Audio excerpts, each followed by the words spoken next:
Hi, this is Scott Garibay, and I have a very interesting question for you today.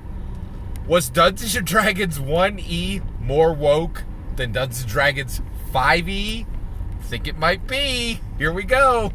All right. So basically, 5th edition thinks it's woke, right?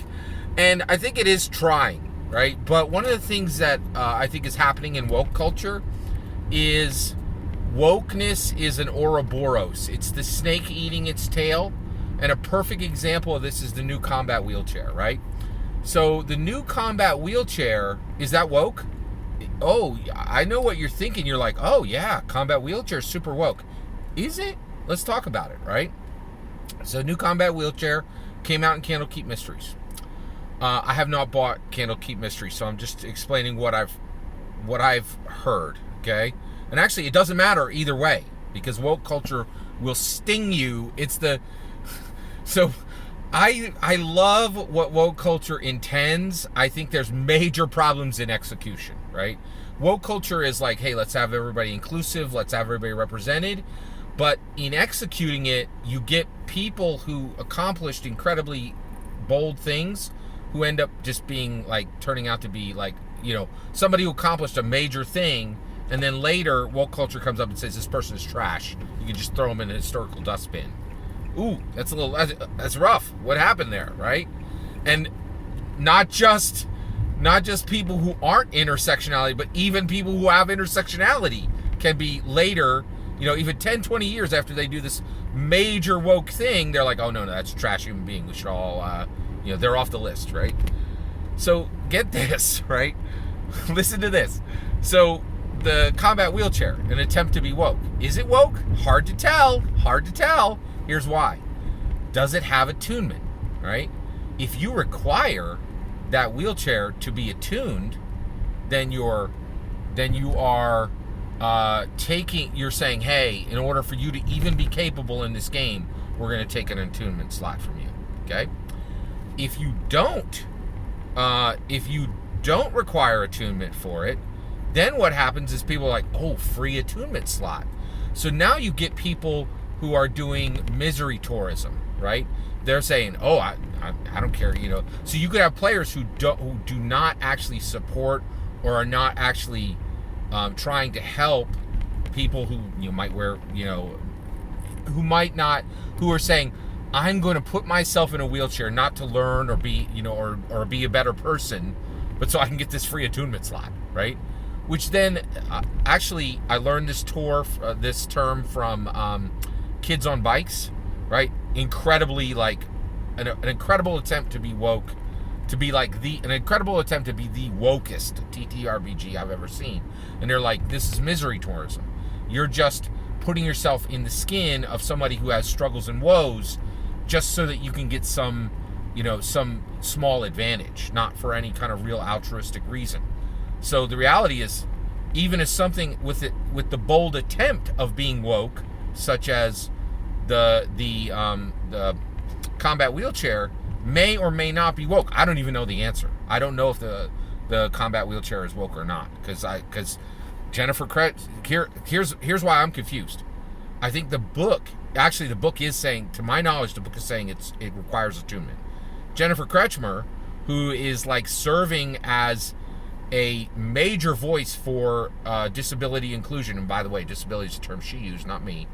Disability inclusion in the game is saying that attunement's wrong, right? And that it really isn't a good idea, right? So I don't know. It's a really good question. But here's what I do know. I just bought an Orange Spine Easily. Okay, an Orange Spine is an Orange Spine 1 first edition Dungeons & Dragons book, hardback, with a Jeff Easley cover. The one that I bought for $60 used on Noble Knight Games is Legends and Lore. That is simply Deities and Demigods with a different cover, okay? It is one of the wokest things I've ever seen. It's first edition, and it's arguably more woke than anything in 5th edition, right? So here you go. What is woke about Dungeons & Dragons first edition Deities and Demigods? Oh my gosh, it's like gods from every single culture. Sumerian, Babylonian, from a wide array of cultures, right? And not just white people cultures, right?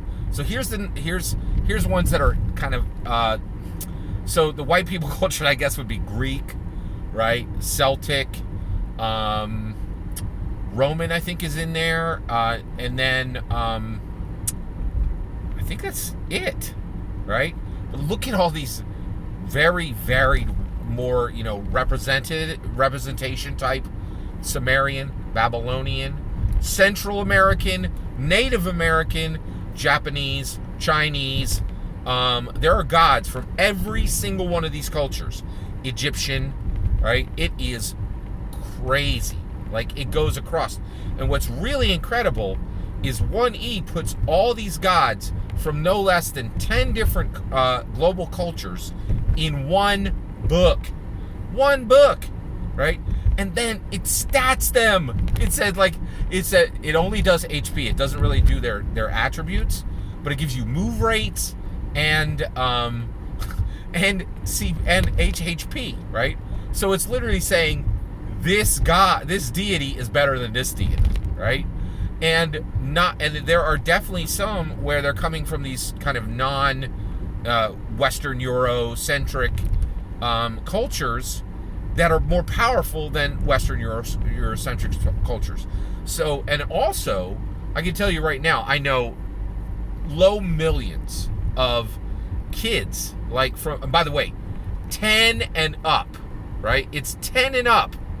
And so millions of kids read this book and were reading gods from global cultures, right? Now, this is really fascinating. That is super woke, because you have gods from all these different cultures, right? It would be absolutely impossible to do this in 5th edition, and they certainly haven't, right? And the reason why is the moment you did this in 5th edition, when you said that any, non-Western Eurocentric god had a higher hit point value than a Western-centric god, right? And see, the reality is, today, it would be thoroughly impossible to print this book, right? You could never do deities and demigods today. And I know this for a fact because they've never done deities and demigods in 5th edition, right? Because 1, it would definitely offend atheists, and 2, it would basically, you couldn't stat anything, because there's no possibility you could be saying this Sumerian god is weaker than this Greek god. You couldn't get away with it. There's no way, right? And I get that. I understand that. But I actually think the statting was worth it because, 1, I don't think that the Western-centric gods are actually more powerful than the non-Western-centric gods in the book. And then in addition to that, nothing Dungeons & Dragons 5th edition has done has made millions of young people read about the gods of literally 10 plus global cultures. Nothing, right? So 1st edition, not trying to be woke because woke didn't exist, I think landed in a more woke place than 5th edition has. That's my opinion. This is a complex issue. I could be wrong, right? Am I? Let me know in the comments below. I'm willing to be corrected on my opinion here, because I think one of the issues is it's super hard to be woke right now because you got to thread the needle perfectly, and since the internet exists, it's almost impossible. You're going to end up offending some intersectionality or another, and then your attempt to woke turns out to be not so woke, right? So I think first D&D 1E, because the D&D is in demigods, is more woke than 5th edition because they did something they didn't even know they couldn't do, which is compare gods, right? And I think once they went down that road with the ability to do that in the 80s, where there's no ability to do that in the 2020s, they actually came out unintentionally with a more woke product in 1E than has ever been achieved in 5E, which is fascinating. Am I right? Is 1E more woke than 5E? I think so. That's my take. I'd love to hear your take. Let me know in the comments below. Please consider liking and subscribing, and have a wonderful millennium.